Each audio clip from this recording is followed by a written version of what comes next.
Oui, tout à fait. Entre 35 000 et 40 000 juifs vivent en temps normal à Odessa, qui ne dénombre pas moins de 4 synagogues, dont celle dans laquelle je me trouve, la synagogue centrale du mouvement Chabad. Difficile de savoir précisément combien de membres de la communauté juive ont quitté la ville et la région pour se réfugier en Moldavie voisine, notamment selon le grand rabbin d'Odessa.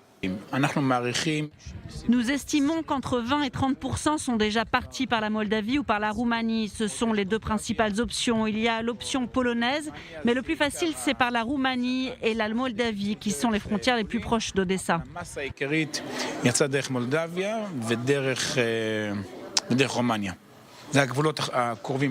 Et pour tous ceux qui n'ont pas encore réussi à quitter la ville ou qui ne peuvent pas le faire, la communauté juive d'Odessa, par l'intermédiaire du rabbin Wolf, s'organise pour leur venir en aide.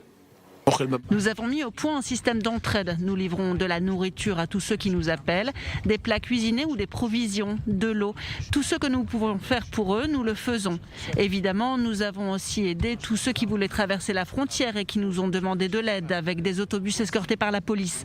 Nous aidons tous ceux qui veulent fuir. On n'encourage pas les gens à fuir, mais on leur offre la possibilité.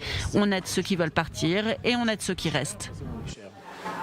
Nous avons aussi pu assister ce matin à l'office. Beaucoup de fidèles étaient là, venus prier avec beaucoup de ferveur, notamment pour la paix en Ukraine. Nous prions pour le sort des Juifs de toute l'Ukraine. Nous prions aussi évidemment pour le sort de la nation ukrainienne dans son ensemble.